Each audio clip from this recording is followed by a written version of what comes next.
Alpha Team contacted us after finding this mansion in the middle of the Arkley Mountains.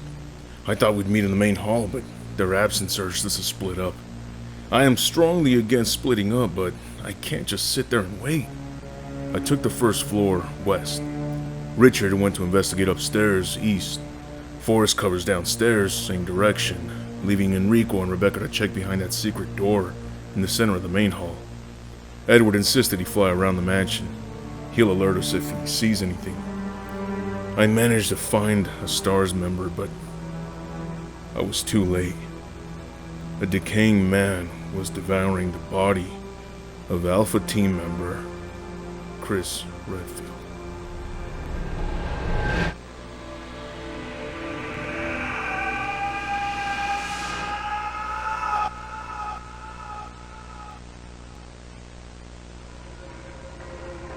This mansion is a death trap. Every room I check comes with a damn surprise, and it's not pretty. But it would have been worse. Someone was here before me, taking on each and every other surprise in their path. But as I followed the tracks of this fighter, I saw more and more traces of fresh blood as opposed to the coagulated blood from these creatures. Finally, I heard shots fired from a handgun nearby, including large rumbles and collisions. No explosions, so it left me wondering what the hell could be causing these tremors. I reached the room and discovered this behemoth snake devouring the body of Jill. I pumped as many shots as I could with my assault shotgun into this abomination, and after an extensive fight to the death, I managed to slay the monster and retrieve the body of my comrade, my friend, Jill Valentine. People here are rotting. They're dead, yet they're not. It's like the Black Plague is back, but worse for these people. It's hard to tell if they're still alive and aware of their actions. Their expressions lead me to believe that might be the case. In other words, I'm putting them out of their misery. It is still onerous taking them down. They don't particularly pose a challenge, just seems like I suddenly became an executioner. 2 doors away from this mansion's main hall, and I've already reached the far east corner. Those rabid dogs broke through the window and attacked someone. Their prey did not make it. I can see the weapon from its victim at this angle. It is a custom .44 Magnum. Oh no.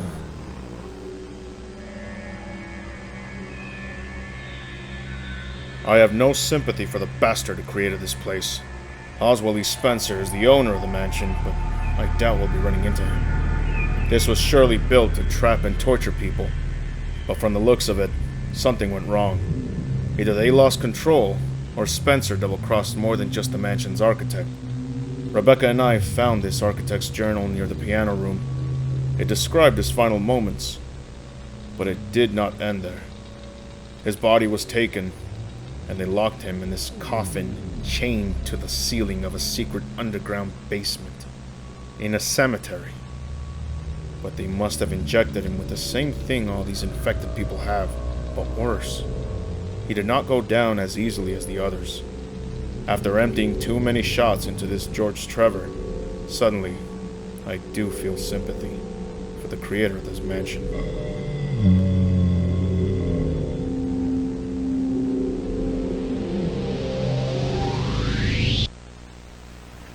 We reached the location of our compatriots, but the party started long before we arrived. Their chopper was wrecked, abandoned, and the mansion was spotted about a quarter-mile away. Alpha Team should be there, but in case they weren't, Kevin and I would search from above as the others checked the building. After searching for about 10 minutes, we suddenly had an engine failure, forcing us to land behind the mansion. After examining the chopper, it appears someone shot it, got a direct hit on the engine. It had to come from someone in that mansion. But as we headed in that direction, we were attacked by what appeared to be the living dead. It doesn't make sense. But if that wasn't enough, we were then greeted by a pack of wild dogs. They bit the hell out of us. And we kept fighting till we reached the mansion and found a way in.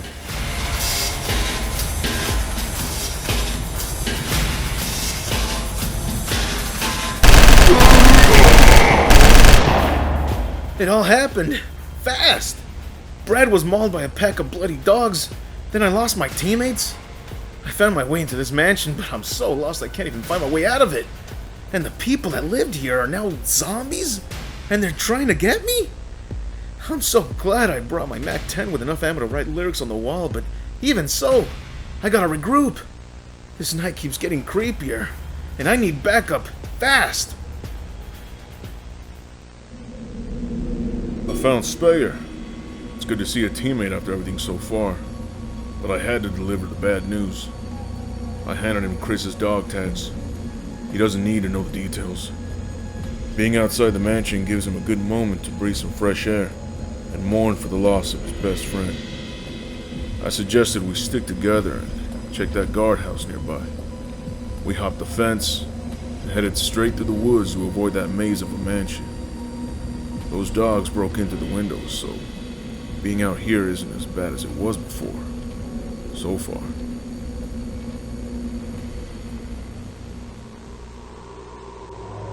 Someone is watching us. This place screams disaster gone wrong, but you can't tell me we aren't being watched. We found more details on the architect, and it appears that even his wife and daughter became victims of this hellhole. His daughter, Lisa Trevor, received the worst treatment. Constant experiments. These cycles working for Spencer turned her into an unstoppable creature that even they could not kill. We found her hideout, but she got the drop on us.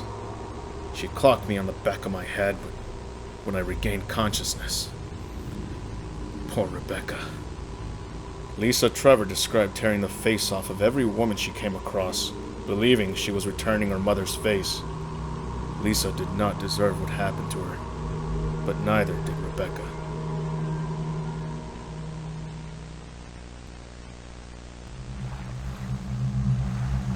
The drainage tunnel led us into a building where illegal experiments took place, but it was mostly flooded due to a large broken aquarium.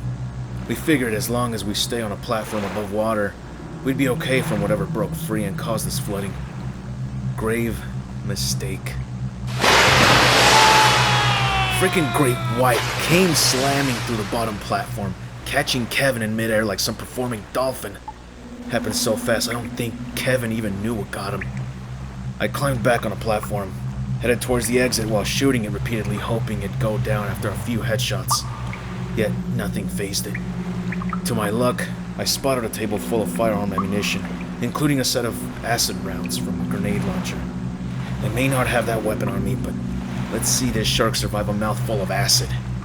I tossed the set towards the apex predator, shot it when it came near, and watched it as it melted away with the last thing it'd ever catch.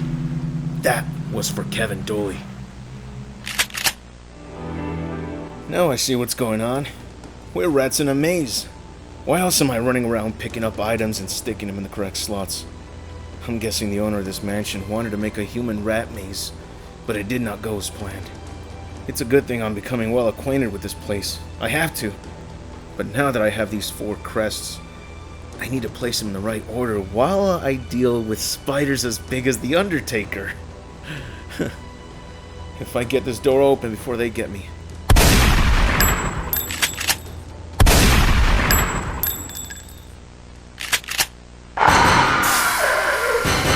I hope the others pick up on the notes I've left behind. There are rooms I couldn't clear, and I'd rather they know than to be caught by a nasty surprise. Richard let everyone know over the radio to regroup by the courtyard waterfall. But after discovering a secret path on the other side of the waterfall, I had to check it out to secure the area before we regroup. It was a terrible decision. I almost got my head cut off by these hulking reptiles. I couldn't turn back, only sprint forward and hope for a door strong enough to keep them away. But the door I entered only led me to the nesting home of a giant black tiger tarantula. I have little to no time to clear the web off the opposite door while those reptiles deal with that huge-ass arachnid.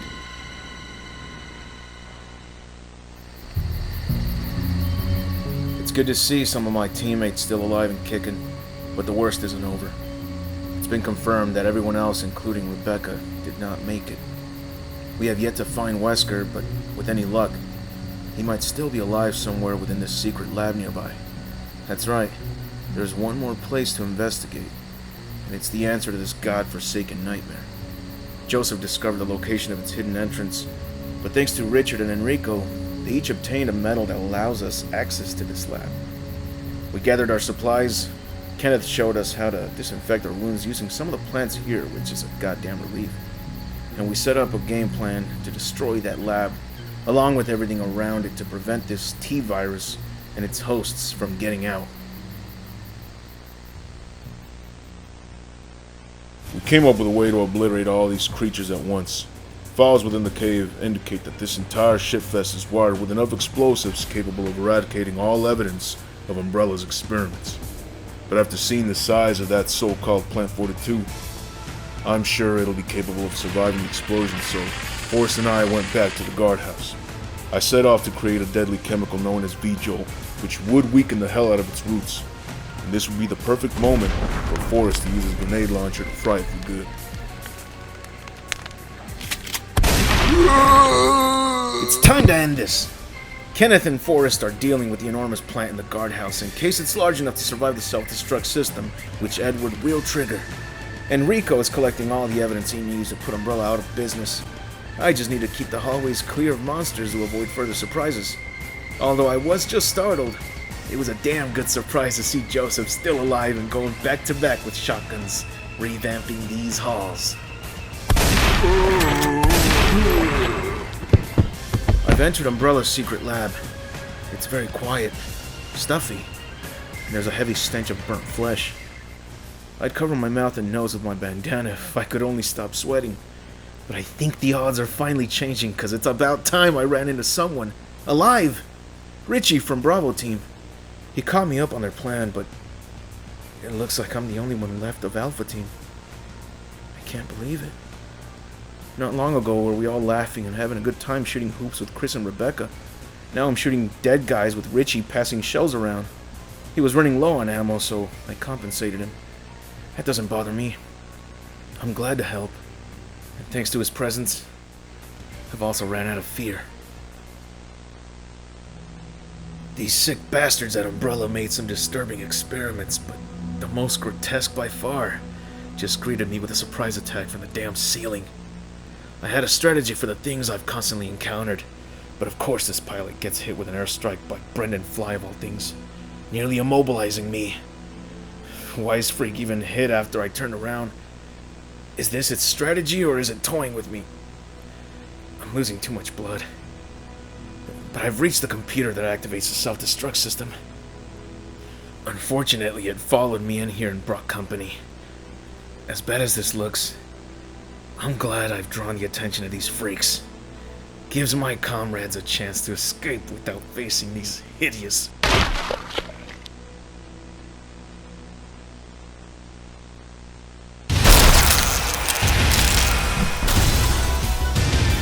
I believe I found the weapon these assholes were experimenting with. On the contrary, it found me. It nearly splattered my brains with a single right hook, which appeared to be his weak arm. No matter how many direct shots I fire, it refuses to drop like the rest. The alarms are going off. Edward succeeded in triggering the self-destruct system. I have no time to waste with this super soldier. But what can I do to keep it from pursuing me?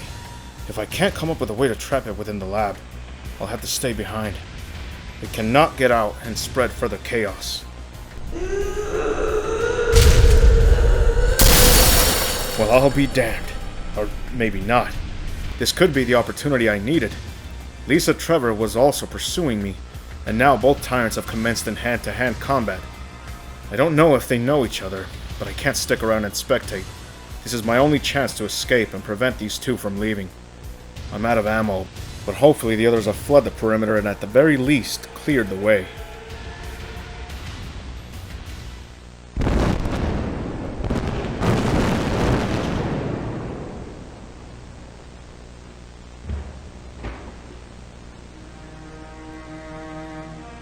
We destroyed the enormous plant and regrouped outside the mansion with Captain Enrico, Richard, and Joseph.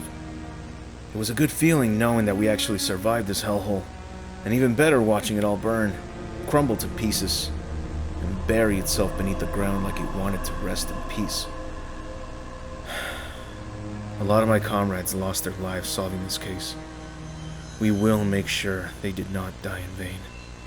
An Umbrella will be exposed. As for now, We have a long walk ahead of us.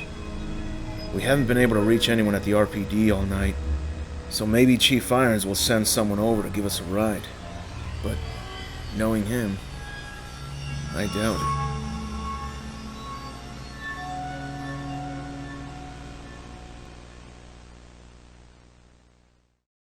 That's it for the video. Special thanks to my patrons for showing their support throughout the production of this vid and comic. And if you too would like to have your name included at the end of these vids and see some exclusive content, then check out my Patreon where I post new content every month. I have multiple projects on the works and I post every little update on my Patreon, so don't miss out. Anyways, see you in the next vid, and remember to have an awesome day.